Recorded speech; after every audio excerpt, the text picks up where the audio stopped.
So welcome everyone, and thank you for joining me this morning for our monthly District 10 Community Office Hours. And we used to do this at Hub's Coffee, and because of COVID, we're having to do these things on Zoom, and sometimes we have technical difficulties. So I apologize for the length of time here that it took to get us on Facebook Live. As always, my staff is here to help you with any questions. So if you have questions, either put them in the Zoom Q&A or on Facebook as well, and we'll have members of my staff. We have great interns on today, and they'll be getting your questions out live. So let's catch up. What's been happening last couple of weeks? And I can tell you, last week we did not have a council meeting, and the week before that it was about 16 hours long, discussing all kinds of things. Including, commercial impact fees and all kinds of things that we put forward the week before last. This coming week, on September 15th, on Tuesday, we'll be discussing a lot of police reforms. And a lot of people are very interested in this topic, so it won't be the first one on the agenda. Our meetings usually start at 1:30, but this one will be last, and I don't think it will be discussed before 6 or 6:30, maybe even later, depending on how long the other items take. It will be the last on our agenda. And we're going to be discussing things like limiting the use of rubber bullets, tear gas. We're going to be putting forward the police videos during, the riots and protests that happened in downtown. We'll be discussing use of force, and this is this is not the first time we've discussed these topics but staff is coming back with solutions and ideas, and so there's a lot of things moving forward. Something that we already put forward it will be on your ballots, and it's going to be called Measure G, and it will actually increase the authority of the independent police auditor. Right now, the independent police auditor can only audit complaints that the public gives them directly. With this change, the independent police auditor will be able to audit all use of force complaints, the ones that come to them directly or the ones that come to the police department's internal affairs department. So please do vote for this one. This is one of the ways that our city can make sure that our police are acting in the best interests of our citizens, and like I said, they already have a hard job, and a lot of times some of these complaints are false as well. So we have to make sure that that all points of views are heard, and this is what the independent police auditor does for us. And this will give them a lot more cases to handle, because they'll have access to everything. So that is called Measure G. Again, it'll be on your ballot, and actually does a couple of other things, including increasing the size of the Planning Commission to 11. Right now it's only 7, and a lot of people complain that there's not enough jurisdictional representation from the districts, and tends to be heavily in one district or another.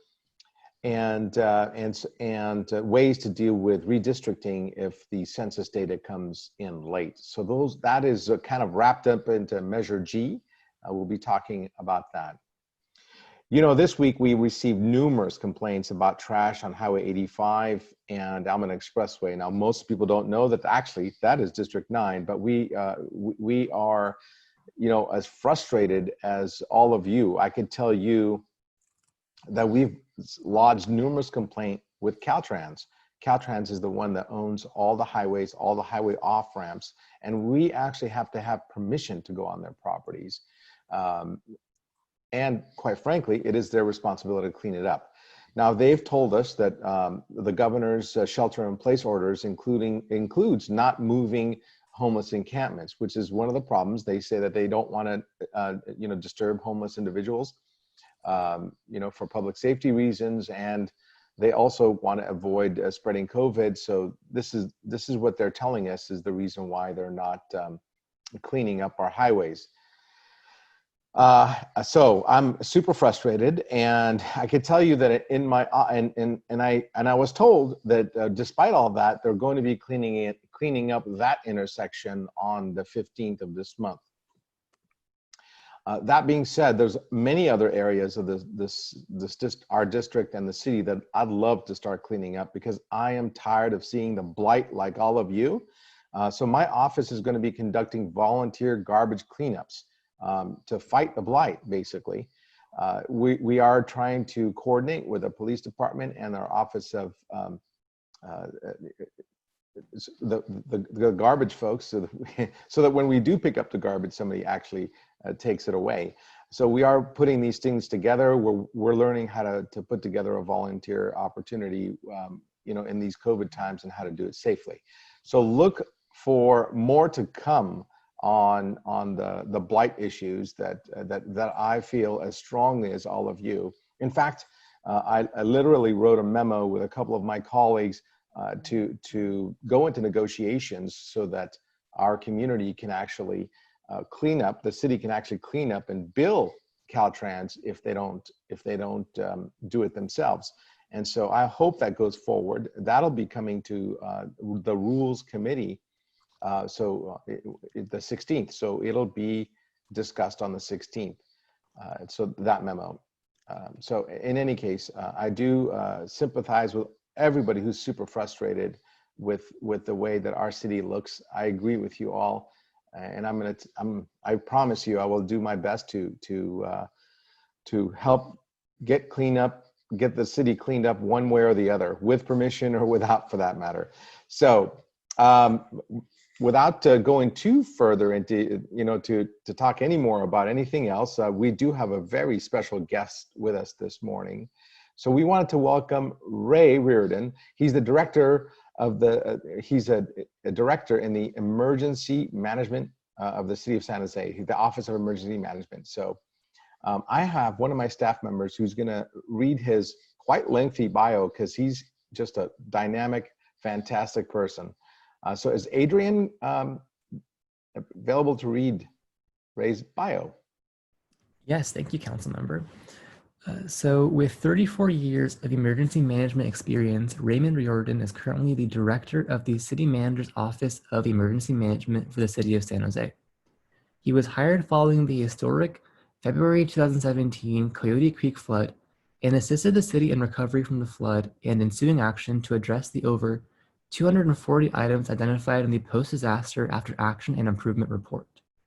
His past employment included program manager for emergency preparedness for the City of San Ramon Police Department, acting executive director for the California Utilities Emergency Association, the acting security and emergency manager for East Bay Municipal Utility District, and senior emergency planner for Contra Costa County.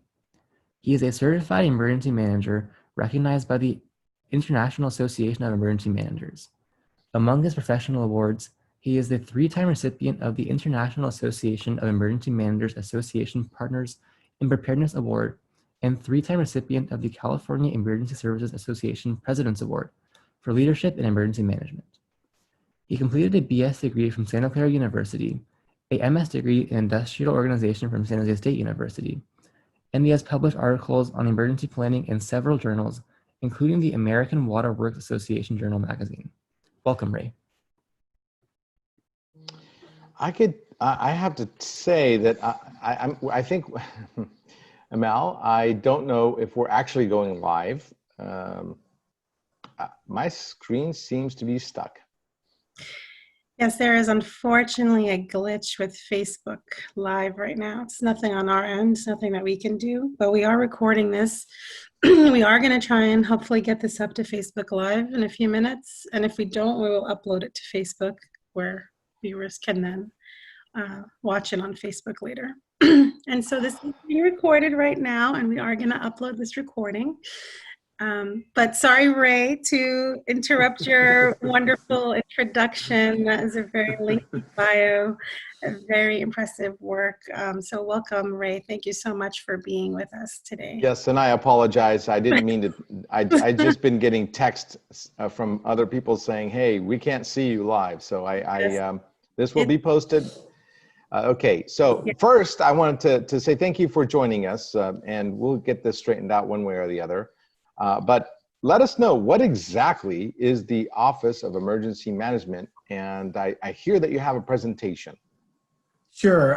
Thank you. And thank you for inviting me. It's a pleasure to be here. I really do appreciate working with you, Councilmember Khamis, and all the programs that we've been having so far, and particularly the resurrection of our Community Emergency Response Team program, or the CERT program. Let me bring up my screen and I'll answer that first question that you did bring up. And let's see if this goes, maybe this will work. There we are. Let me put it on the presentation mode. Is it showing there? Yes, but not in the full screen sense. Yes. It's not. Okay. I'm seeing it on my screen. Let's try it again. I mean, we can't see it, but it shows the side screen. Let me see if that fixes it. It's one of those mornings. The moon Yeah, it must be somewhere. The technology is not working on my end either. Come on. Let me unstop sharing it and see if I can fix it that way by doing it this way. And you'll find this funny. This morning I logged into the wrong Zoom meeting. And I don't know what. I missed a number or a slash or something. Okay. Well, this does show your slideshow, but it also shows the side slideshow. All right, I'll try this again. Let me see. There. How about now? Nope. Showing full screen here. Let's see if I can reduce this. So that's out of the way, and we'll just go this way. Okay, that's right. fine. We can figure that's what emergency management is about, is being flexible, figure out other ways of doing things. But primarily our office, we focus a lot on what are the hazards we face in our community. And in San Jose, we have a significant amount of emergencies that we potentially could have. Everything from the catastrophic emergencies of natural hazards. And this is what we really focus on.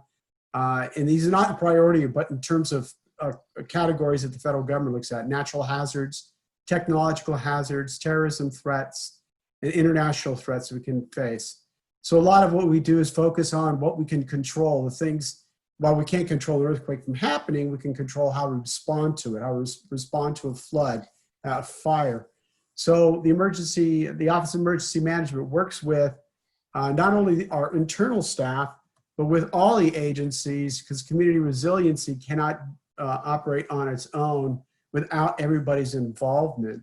So it involves the families and involves the residents, anybody visiting our community, the City of San Jose response and operations, and working with our community partners. So our purpose as an office is to bring all these resources together in a planned, direct response to any emergency that we face. So that's the general purpose of the Office of Emergency Management in a real short nutshell. Well, Ray, I think your slideshow kind of went dark on us again. Oh, no. Let's have Adrian share it from his end. So we're going to stop sharing, I guess. Let's see, let me try one more time, because I changed the order of the slides from what Adrian's got, I think. I sent him the second version. Oh, did you? Okay. Yeah. So he has a second version. So let's try that end. And Technology. This is all a test. This is all a test so that we can be prepared in emergency. Yes. So here we go. Take two. Oh, that looks much better. Yeah, okay, there we go. Go back to the previous slide. I think that's the important one. I think it's a previous slide. There we go. Or this one. Okay, that's the intro. Go to the next slide. And of course, this year has been a unique year. And what's been unique about it, obviously, is the number of emergencies we've had so far. In my 34 years, I've never had an experience where we've had so many at one time. I've dealt with many emergencies in a single year, but not at this time when we have COVID going on. We have civil unrest occurring, did occur in the past. Fire weather, which is, there's a prompt and a need to pay attention to the different conditions that we face in an emergency, and be prepared for fires as they come. And then, of course, we've had our fire response, and then dealing with power outages and public safety power shutoffs. The power outages we've experienced thus far have been focused on equipment failures. And I know in your community, in the District 10 area, there was a number of times when power was coming on and coming off, and period of times when some folks had no power for up to 3 days. That was not part of any public safety power shutoff or even part of the Cal ISO the brownouts. This was all focused on equipment outages that have occurred so far by PG&E. And we are preparing, even though they did say and announce public safety power shutoffs, we actually didn't experience any in San Jose. Those are yet to come. Those are still part of our future here as we have future fire weather coming up. And so we do continue to work with COVID and the response there. And what we all need to understand is that the lead agency in our communities is the county public health officer. They have significant authority to challenge us and keep operations at a minimum because of the public health threat. And it's not something that we can manage. It's something that's directed by the public health officer of the county, following direction also by the state health officer. The next slide. There we go. And this is, if you didn't see this slide before, this is what I was saying is the key responsibilities of the Office of Emergency Management is to bring these three groups and resources together. You, the residents, the community, the city of San Jose, and community partners. Without all of these organizations being involved, we will not be very resilient. Resilience relies on these three pieces coming together and working with all the organizations that we have available to us, everything from the American Red Cross to the National Weather Service and other organizations as well. Next slide. These are the list, if you couldn't see this list that I was referring to earlier, the variety of emergencies that have been identified in the city of San Jose. Even though this says 2015 is still a current list, not much has changed. We have our natural hazards, technological hazards, terrorism threats, and international threats that we have to pay attention to. And our real focus in many years has been on the natural hazards. And the next slide shows just how close it was. Go ahead to the next slide. How we had fires on either side of the city. Fortunately, it kept away from the city, but we had to stay aware, alert, and prepared for any potential evacuations that could have occurred. Next slide. So our real concern and our request to the community, this is Emergency Preparedness Month in the nation. September is nationally the emergency preparedness thing. And definitely we want to make sure that everyone has an opportunity to put together a go bag. What is that go bag? The go bag is a small bag. It can be whatever size you want, but you already have prepared copies of important papers. So maybe you've Xerox, that's an old term. You've scanned important documents like insurance documents, photos of your children, your pets. So in case you get separated, you make sure you have some documentation that make sure that they can connect. You know, birth certificates, all those other kinds of important documents have. You can have them scanned on a thumb drive or put them up on the web somewhere in a site, a secure site, obviously. But in there you will have some food, some water, some things that can sustain you for a short period of time and process, excuse me, like food and water and other supplies that we would need. But think about this, if you only had 15 minutes to evacuate, what would you take? You should take the time now to think about those things. If you had a half hour, an hour, morning, you might be able to take more things with you. But what are the most important things to take with you at the time you need to go? And my question to you is, what's your plan? Put a plan together and have a method or resource to communicate with each other and or communicate and understand what's going on by having radios available to listen to KCBS News or other emergency broadcast stations. Those are important things to understand. And we do encourage you to become a CERT member with the Community Emergency Response Team. We are reinitiating the program 2 years ago. And now with COVID, we're trying to figure out ways of doing the training remotely, because a lot of these skills you have to learn are hands-on skills. So we're trying to figure out how we can teach these things in a non-contact environment so we can continue the program. The next slide, please. So if you wanted some resources, these resources are very important ones. On our website, the city website, sanjoseca.gov, there's an emergency page, and it keeps you up to date with all the things that are going on. We had information up there during the fires. We have information up there currently right now because of the air quality.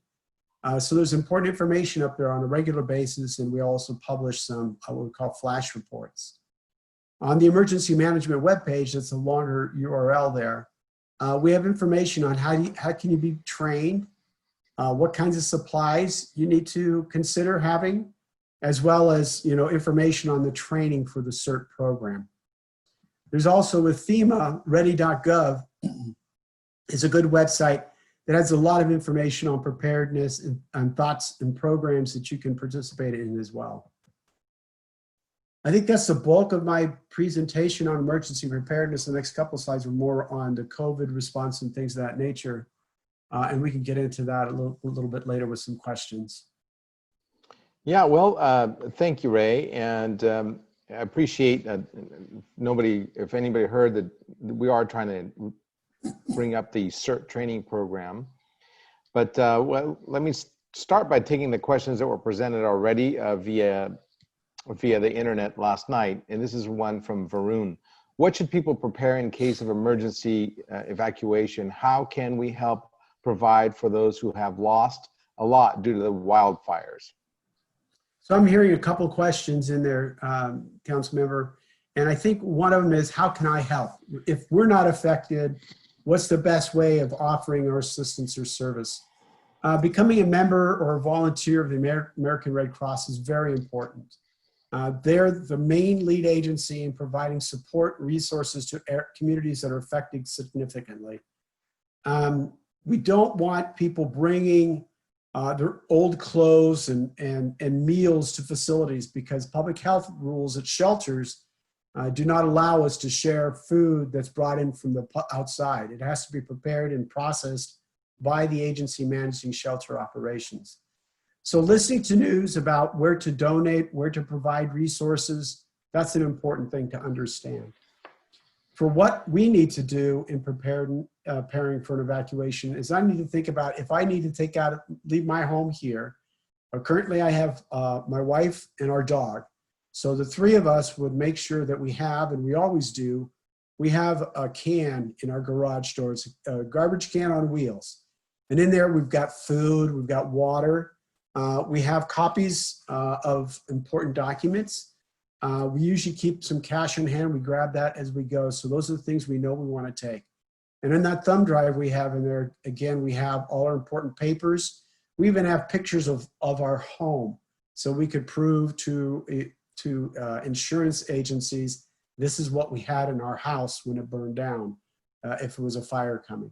So you want to have some forethought about things that you need to take when you need to evacuate, resources that you can take with you as you leave so you can be self-sustaining for a period of time, because it takes a while to prepare shelters.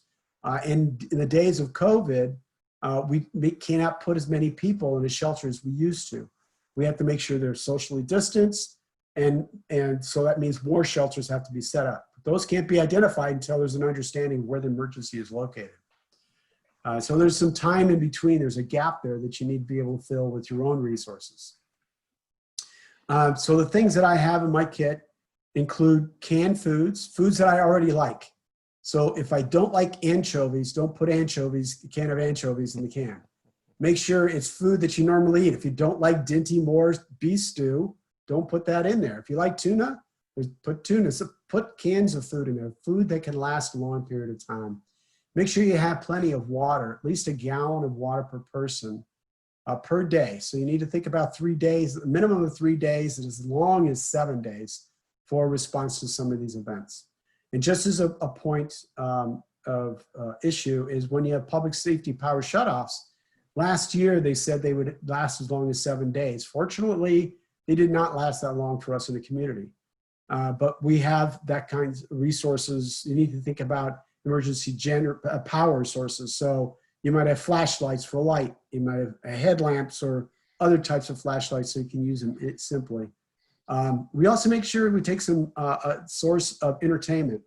While I can beat my wife in cribbage, she doesn't like that, but we have a cribbage board in there. So we have some games to play if we need to play some games for entertainment.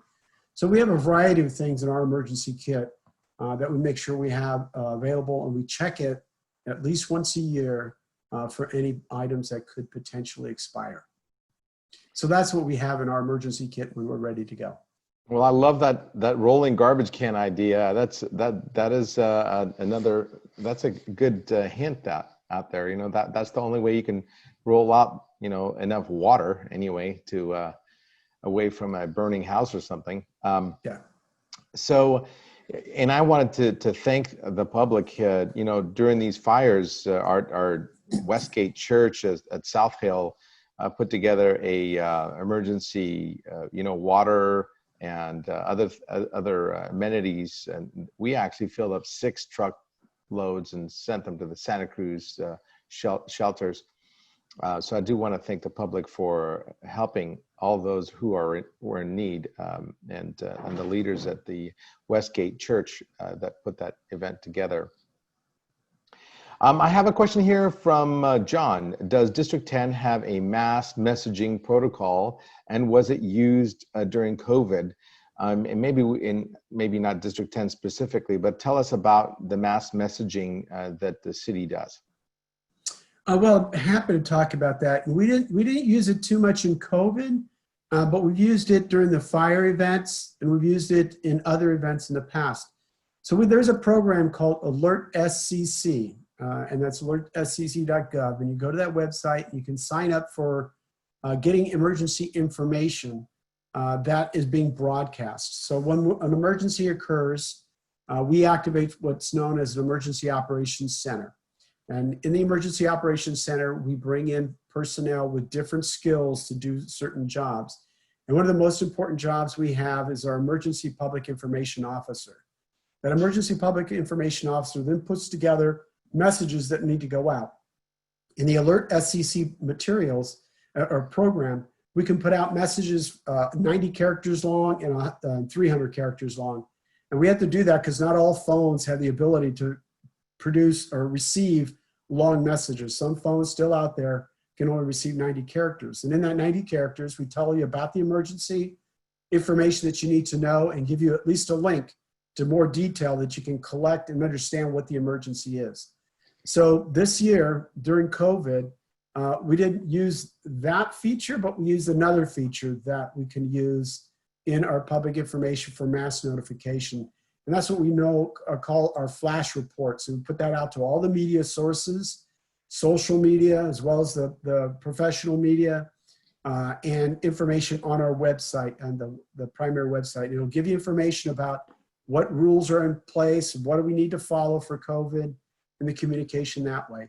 When we had the fire, the SCU Lightning Complex fire to our east, the fires were coming toward our city boundaries. So then we prepared messages of be ready. If you need to evacuate, be prepared.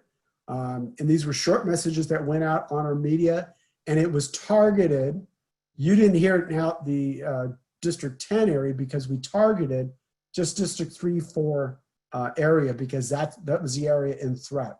And so these messages went out to the community, and we can identify specific community, a specific area that we want these messages to go. Now, sometimes technology, as we were experienced with today and trying to get this set up, it has its own mind, and it can broadcast occasionally. A certain tower might broadcast over a wider area, but we try to target a specific area in need. Last year on February 13th of 2019, we had sufficient rain that we had to put out warnings of flooding. And again, we were pick certain blocks that we sent that information to those neighbors around the Ross Creek area and the Guadalupe River. We sent messages in specific areas. So if you sign up through Alert SCC, that's the best way to get those kinds of messages, so we make sure you're in the know when the time comes. Thank you, Ray. And our next question is from Amy. What is your backup plan if the first responders get ill? Do we have reciprocity with other cities to send first responders to San Jose? Yeah, that's a great question, and I appreciate that one. There's a program called Mutual Aid, and all jurisdictions within the state of California have signed on to this program called Mutual Aid. That allows our police and our firefighters to immediately call up resources beyond the city and ask for assistance because this emergency is affecting us so greatly. That is something we actually used in the February 2017 floods, as we called up other fire resources to come assist us in the flood response and recovery during that time. So that's a very program that's practiced daily almost in terms of response. And now you were seeing emergencies such as the fires that are gathering so many resources within the state that we're actually now, as a state, we're receiving resources from other states, other countries, countries as far away as Israel and Australia have sent mutual aid resources to the state of California to help fight these fires. Wow, that's amazing. So we have another couple of questions. They didn't want to put their names public. So what is the plan to evacuate the elderly? What is, who is priority and who determines who is evacuated first? Well, let me say anybody in peril is a priority. Anybody that that of the facilities that have elder care in them, we have all those recorded so that we know when we have an emergency, we have those facilities identified ahead of time in that part of the community. We rely on the resources of those such as the Silicon Valley Independent Living Center and other nonprofit organizations that have the skill sets and resources that come in and help us evacuate those who are elderly, those who are less able to move, that have mobility issues. And we use those communities to help us, those resources, nonprofit organizations, to help us identify additional personnel that need assistance. So if anybody who does have that need and we haven't gotten there, 911 is still the way to communicate and say we need assistance in evacuating. And we will gather what resources we can from those community nonprofits as well as the city resources to help respond to that evacuation need. Yeah, and I could tell you, you know, a couple of months ago, we did have a fire in the Santa Teresa foothills, and the messages did go out. In fact, I think they went out too far, you know, and the people were asked to shelter in the Almaden Community Center. So a lot of people showed up, and we had social distancing, you know, tables set up 6 feet away from each other, and the parking lot was turned into a, you know, kind of a campground. That was kind of a wake-up call, and at least from my office, I was out there with our fire chief trying to get people to understand what resources were available to them and what have you, so that we did have, you know, kind of a real drill recently in the Almaden Valley. Another question, does the city have enough PPE? That's a really good question. And it's very important to understand, we've been really working with each department to understand how much PPE they need to be out in the community as they are. We have not just our police and fire department are out in the community. We have folks from our planning, building, and code enforcement. All these acronyms are going through my mind first, and I want to make sure I say the names of the departments before I use the acronyms. So our PBCE department, they're out there doing permit inspections. And so we have a lot of staff, our Parks and Recreational and Neighborhood Services staff out at the community centers. We need to make sure that they have enough PPE, and we definitely do have in terms of our operations, provide that in response. And when we had, such as the evacuation and people coming together at the center, we also had PPE there to make sure that if people didn't bring their face coverings, we had PPE there to make sure we had public health covered. All right, and I think that's the end of the questions that we received in advance. And so usually, Ray, we take whatever questions come from the public, and sometimes. Sorry, we do have questions. We have questions. Oh, you do? Okay, go ahead. Also, yes, we're still having a glitch with Facebook Live, but we put a message. And so many of those people have actually joined us here on Zoom. So welcome to everyone who had issues watching us on Facebook Live. It was a Facebook Live glitch. We're still trying to stream, but it's still not working. And so thank you for joining us here on Zoom. And so Adrian has taken some questions. If you are on and you would like to ask a question directly, please put in the Q&A or put in the chat, and we'll unmute your line so you can ask directly. And I'm going to hand it over to Adrian to ask some of the questions that have already come in. We're going to take some questions that are geared towards the Office of Emergency Management first, and so we can let Director Ray Riordan go, because I'm sure he is tremendously busy in the midst of all these emergencies going on right now. And then we will take District 10 questions towards the end of the office hours. So I'll hand it over to Adrian right now to ask questions. And I believe Ken and Kavya also will have a question to ask. Go ahead, Adrian. Thanks, Mel. So our first question from the attendees is from Bijan, and he asks, if fires reach San Jose, what would the city's plan be? Thank you, Bijan. It's a good question, and that's what we experienced recently with the CSU lightning complex fires that occurred. That fire was actually a result of 12 different fires coming together. They were all 12 different lightning strikes that hit in different places east of San Jose. It burned up to the ridges and stayed apart. So what did we do? In that kind of a fire, the California Fire Department, the California Forestry and Fire Protection Department, also known as CAL FIRE, they have jurisdiction and they have control. What they do is they bring in not just CAL FIRE resources, but local resources, like the city of San Jose actually sent resources in to help fight with that fire. They set up perimeters and control, and their command center was actually located at the Alameda County Fairgrounds. They had control of all the resources. They shut down all the roads they needed. They set all the evacuation zones. Our city departments, like our GIS department, our Geographical Information System, Spatial Design department, put together maps so we could track maps, and you could track them online because they were available publicly to see where the fire zones were located.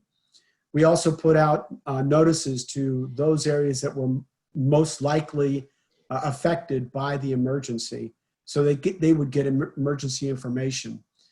We provided them information, at least the bursts of information, as I discussed earlier, in using the Alert SEC system, which we do encourage those who missed that discussion we had. We do encourage everyone to sign up for alertscc.gov at alertscc.gov. And then you're able to get emergency information for the area that could be affected near you. That's how we respond to the fire. And at the same time, we identified potential shelter locations where people can at least get information about the fire. At Evergreen Community Center, we set up an information center. At other community centers, we started setting up shelters for potential evacuation. We did not have to evacuate anybody, but those are the kinds of the actions that take place in what we call an Emergency Operations Center, or EOC, and that's what I help facilitate and run, is this Emergency Operations Center. So the best decisions can be made with the best information we've got, identifying the resources we have and need, and sending those resources out. And we do have a plan for our district specifically. There's a, I think the winery library is being used as a center for evacuees, and also the Almaden Community Center was recently used in a a real fire emergency that happened just a month ago. And I really want to thank our fire department and Office of Emergency Management for their quick action and quick work to evacuate the community. What's the next question? Our next question is from Steve, and he asks, given the current budget demands, will the organization of CERT be delayed? Our budget did allow for the continuing of the CERT program. The only delay that we've experienced with the CERT program is the COVID pandemic we're experiencing right now. Because CERT relies on a lot of hands-on training, we have to figure out other ways of doing the training so we reduce the contact between people, whether it's over systems like Zoom. We actually have 3 upcoming trainings for those who've already been trained in CERT. We're calling them CERT refreshers. And we're using the Zoom platform to conduct those as a test for how can we do training for new people who want to become CERT members. So the process is still going on. The funding continued, and we're very pleased to see that we did not lose any of that funding during the budget cuts. And I want to thank Councilmember Khamis for, again, their support in making sure that the funds for CERT operations and supplies continued. My pleasure. And yeah, we even try to host a CERT training session via Zoom a couple months ago as well. Next question. All right, our next question is from Desiree, and she's asking, is the office being stretched too thin right now in terms of resources due to the various emergencies that you mentioned? Well, the resources are not only being stretched in our office, but across the city, because we've had so many response requirements for the COVID. For example, the food operation and delivery of food, going from 800 meals a week to helping facilitate the delivery of over 2 million meals each week, required the reallocation of city employees to those resources. And we have that ability because there's a state law called the Disaster Service Worker Rule, where any public agency employee is automatically during an emergency identified as a disaster service worker. And with that designation, they can be reassigned to other work as needed or as identified by the need of the emergency. So all of our departments were stretched because we started working in all these other areas that are not typically a city service. What we have been able to do now is be able to transfer things like the food delivery to the county, as well as a lot of our housing actions to the county. So now we're able to shift some of our employees back to operations of their normal activities so that we can, as we continue to progress through the state public health orders, we've now moved from purple response limitations to red. So there's a lessening of the restrictions. So we're starting to look at what city department operations we can return to service eventually as we continue through this COVID response. So thank you for that question. All right, Adrian, what's next? All right, now we will call on Ken to ask his question live. Yeah, hi Ray. Thanks so much for taking time today. I think it's incredibly pertinent and useful information given what's going on. So I wanted to touch upon a bit more and expand about what you personally mentioned you do for emergency preparedness, which you said one of the things you did was kind of take photos of basically everything you have in your house for insurance purposes.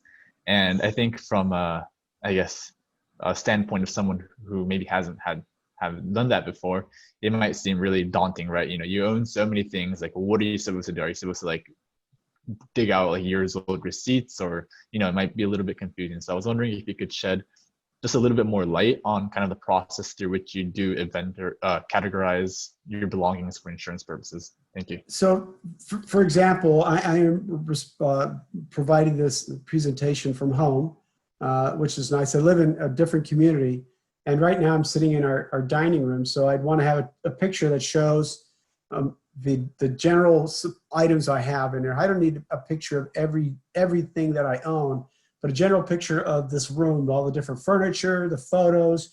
You can get a sense of what the value is. Our piano, all our, you know, the nice dishes and the statuary that's in this little thing next to me. So I take a picture that generally shows that. I open up my closet, take a picture of my Finnegan's closet. And that might be a term too old for so many of you. But Finnegan's closet is the closet that has so much you can't shut the door. At least I take a picture of what's in there. I don't have to take a picture of each individual clothing item, but it gives a sense again of what did I own and what did I lose in the emergency. So I have that as documentation. Again, just a general picture of the kitchen. Was it an old kitchen, a new kitchen? That kind of, they'll sense that from the pictures. So that's what it is. And in fact, I learned this lesson significantly because I was working at East Bay Municipal Utility District at the time. In the firestorm of 1991 that went through the East Bay Hills, some of the homes that were restored first were those people who literally took a video, ran through their house taking a video camera as they were getting ready to evacuate. So they didn't take the time to take everything out, but at least that video showed enough information of what the status of the home and the condition of the home was to the insurance company. Good question. Thank you so much. All right, and I don't believe we have any more questions for Director Ray Riordan regarding emergency preparedness.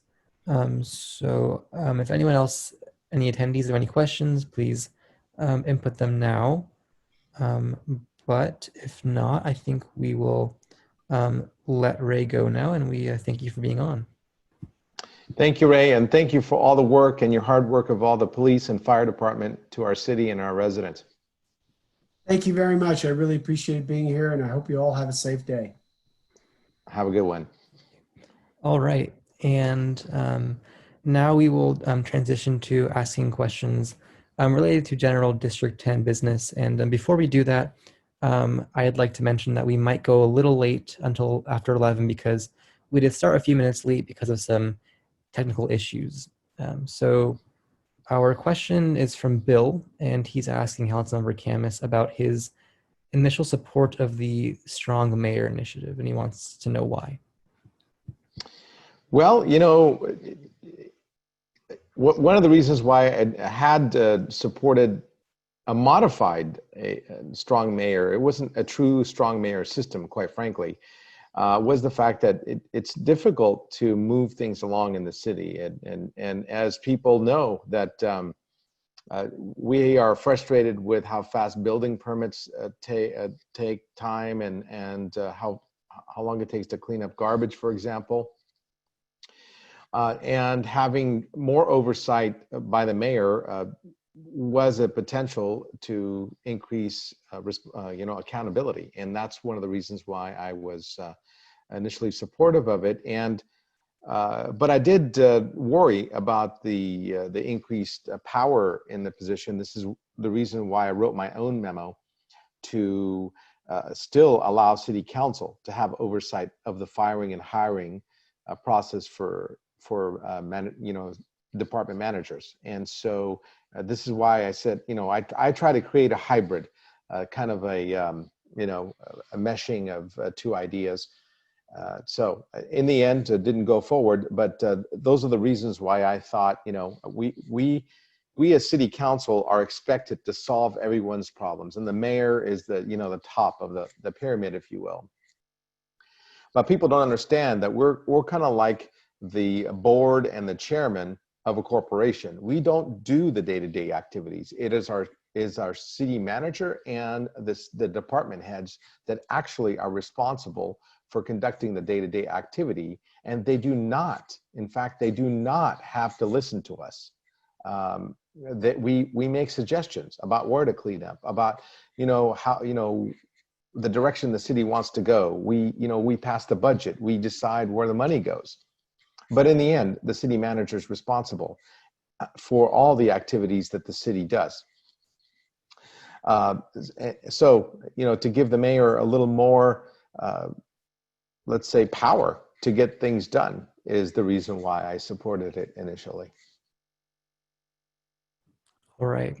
The next question is from Bob, and he wants to know what's being done to clean up all the trash from San Jose/District 10, especially around the homeless areas. Well, I just, at the beginning of this, I know we had a lot of problems with people logging in today, and my staff is still trying to figure out Facebook Live. But I did talk about how frustrating it is as a council member, because a lot of the homeless encampments and a lot of the garbage and the illegal dumping is near and on highway off ramps and on ramps. People don't understand that those are Caltrans properties and or water district properties that we have no jurisdiction over. Our office has been begging Senator Bell's office and our state assembly members to actually ask Caltrans to clean up. Now, Caltrans did say that they will be cleaning up, though, at least the one on 85 and Almaden Expressway, which, by the way, is District 9, on the September 15th. But they did not promise to continue the cleanups. I wrote my own memo recently with, and 4 of my colleagues joined me, in fact, to try to negotiate a deal between Caltrans and the city of San Jose so that we can act quicker and get them to pay for it. There are a lot of programs that we put into place that they have not taken advantage of. The Downtown Streets team, where we take people who are homeless and actually train them to pick up garbage, and we were hoping that the state hire them to actually clean up the areas. There are programs that give people gift certificates for cleaning up the areas that they are inhabiting. There are lots of programs that we put into place, but quite frankly, I am as frustrated, or possibly more frustrated than all of you, because I feel helpless. Again, all these decisions are made by the city manager and our staff and people in other jurisdictions. So I hope that the memo goes forward. We did do something similar. Now, one of the hottest hotspots last year was the Union Pacific Railroad. We actually tried to do the same thing, create a contract with them. They weren't negotiating, so we ended up going to a lawsuit to get them to pay attention. And now they are actually cleaning up once a month, and we're much happier now that they are doing that work. And it's a bit cleaner under Union Pacific. So I wanted to create the same type of agreement. I hope it doesn't take us long or get as ugly as the one with UP. But that is the direction that I'm asking the city to go forward with. And for those of you who missed my introduction, my office is planning on 2 or 3 community volunteer cleanups, and we're going to try to do this as safely as possible, considering COVID. But we are trying to work with the police department and our environmental service department and volunteers to pick up the garbage and have the ESD pick them up, and have the police there to help keep the roads clear and help with any safety concerns. So though my office is planning that currently, stay tuned. We'll be announcing community cleanups, and we will only take registered volunteers just so we can make sure that we have enough PPE on site when people come to volunteer. Because again, I have to tell you, I am as frustrated, if not more frustrated than all of you. And I think I was quoted in the Mercury News and the Spotlight over the last few days over my frustration and the fact that I actually wrote a memo to see if we can negotiate with Caltrans, because that's where most of the problem is. Okay, I think we had one more question from Jackie in regards to the Quicksilver Park and the parking situation there. I know there was some communication on the chat between Jackie and Enrique, our analyst in District 10 that's been working on the situation, but I'm gonna unmute Jackie's line. I believe she would like to make some comments. Jackie, I'm gonna unmute your line now if you have a specific question for a council member. Thank you for hanging in there, Jackie. No worries. Can you hear me? Yes. Okay. So I apologize for not attending the session weeks ago. I had technical issues. But that said, I did listen to the entire thing. Thanks to your staff for getting that to me. My observation is the painting of the red curbs is a great idea. And I really feel for the neighbors who have difficulties right in front of their houses on their personal properties. And it actually broke my heart to hear of all the things that are happening for those neighbors. By painting red curbs, you're fundamentally pushing the problem just down the street. And I live down the street from where some of these red curbs are, and I have seen an increase in parking in front of my home, which is pretty staggering. I'm trying to understand the systemic solution to this problem as opposed to just continuing to push it, right? And one suggestion, you know, I don't know if we want to, and I know you guys talked about permitting, which has its pros and cons and the city's capability. The other thing is making this more of a gated community and forcing the parking at the school, which has a better facility to address the needs of the people coming into this area to use the park. So that was kind of my question, is what's the systemic solution as opposed to these interim solutions that I think how we're addressing it today? Well, I can tell you that, you know, the park is a county park, and they've agreed to put up signage to tell them, hey, you know, there's a different entrance, and that entrance has free parking or what have you. And so they're trying to move people down to the other entrance of the park. That's one of the things that they agreed to do during this last meeting. They've also agreed to have a follow-up meeting in a couple of months, so that we are going to do a follow-up meeting to see how the steps that they've been taking have been working. We've also, my office has promised during that meeting to contact the captain and see if we can get more enforcement of, you know, parking violators, people who are parking in front of people's driveways and blocking them. So I have asked that of our captain. You know, she did say that she would be moving some assets, quote unquote, to the area to make patrols on specific days, you know, like I told her in the mornings and in the evenings of weekends. And that's because that was the general consensus from what the meetings. Now, I don't know. Only the residents can tell me if they've seen increased police enforcement activities, or at least patrols. So those are some of the steps that we've been taking. Now, gated communities, I think I've had a community asked to be gated for all 8 years of my tenure, and I know that Nancy Pyle and Pat Dando also were asked to have this one community on the top of the hill be gated. It was not gonna, it just doesn't fly. The police department and the fire department won't allow it. As far as the curbs, yeah, you might, you know, it might be pushing the problem.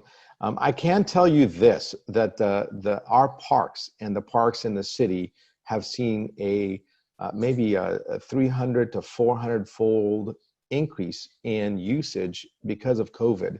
And I hope that after COVID is over, you know, we have a vaccine, that a lot of the normal activity will resume, because we were not seeing these kinds of numbers in the past. And it's just, I know it's exacerbated the community there, and I sympathize with you completely, because I think you know, I know that people are parking in front of your house all the time. Now, if you see somebody blocking your driveway, and if you can't get out, then I would call 911. I wouldn't even call 311, because they're blocking your ability to leave your home, even in an emergency.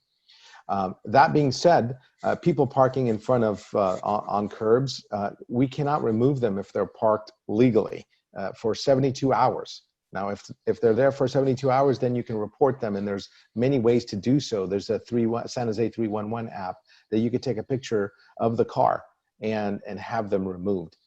But I don't think that's what's happening there. I think people are just parking there to go for a hike.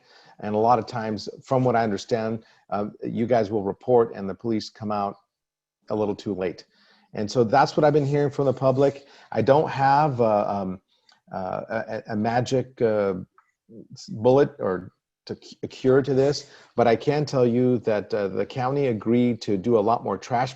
So that they agreed to in that video is because we put them on the record, more trash pickups, more trash cans, more patrolling by their park rangers. They also asked, they were going to be putting up signage of please use the other entrance. And they also said that they were going to remove, they were trying to get, they removed from their website this entrance so that people can't see it on their website necessarily. So those are the steps that we have been taking with the county, and you did mention the red curbs. We've already done that as well, and we're increasing the number of red curbs, in fact, in the area. But that's what we can do.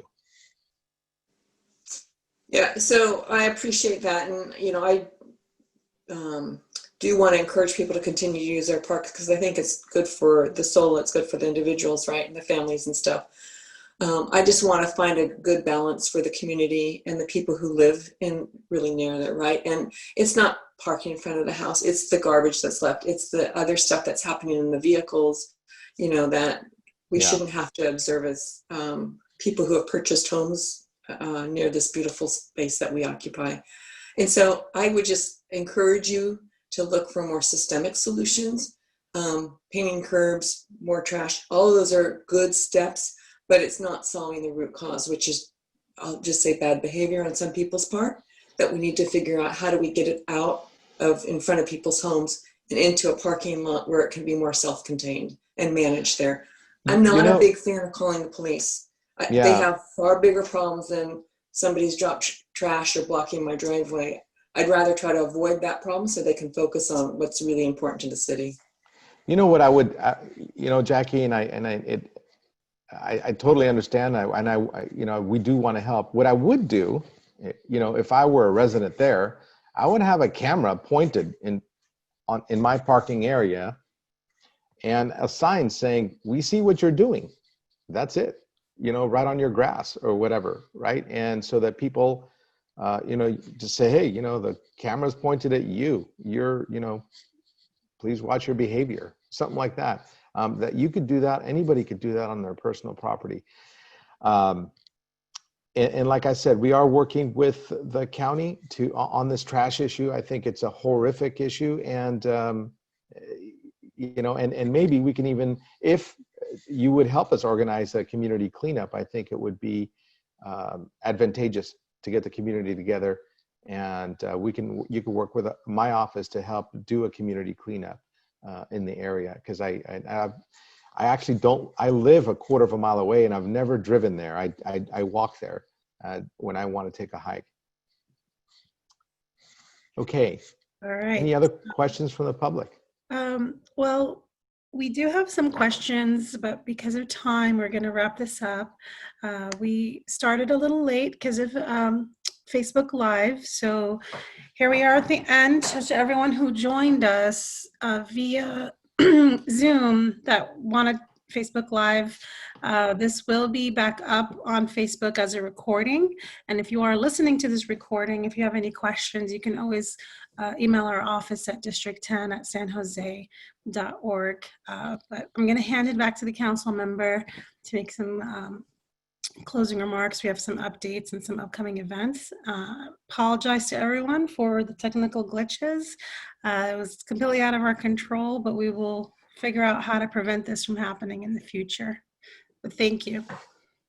All right. So, and thank you all for hanging in there with me this morning. So check out my next newsletter. It's full of great events and upcoming things.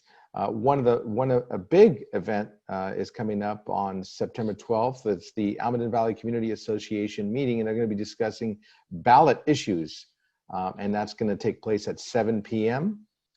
You can go on their Facebook page or my newsletter, and maybe my staff can actually put on a link to this meeting. It's a very important meeting. A lot of people ask me how I would vote on this or that. This is a great discussion. It's a balanced one. They have the pros and cons of each ballot measure, and there's a ton of them. So another one is next Saturday, September 19th, our District 10 Leadership Coalition will be meeting from 9 a.m. to noon, and you can join us for that. And if your community, Jackie, if you're listening, if we can build a community association in your area, we would welcome that and welcome you at the table of the District 10 Leadership Coalition. And then on Thursday, September 24th at 6:30 p.m., I have Police Captain L. Washburn as a special guest, and you can ask her anything about illegal activity, speeding. We get these kind of illegal dumping. We get all kinds of complaints about these things in my office, and our captain of the Southern Division will be there to answer questions from the public. So tune in for L. Washburn, our captain for the Southern Division. And I also hold my monthly community office hours on the first Wednesday and the second Saturday of each month. The next one is going to be October 7th at 8:30 a.m. And the one after that will be October 10th at 10 a.m., just like we were trying to have today. So for any further, if you've missed anything, you can go on sjd10.com for more information.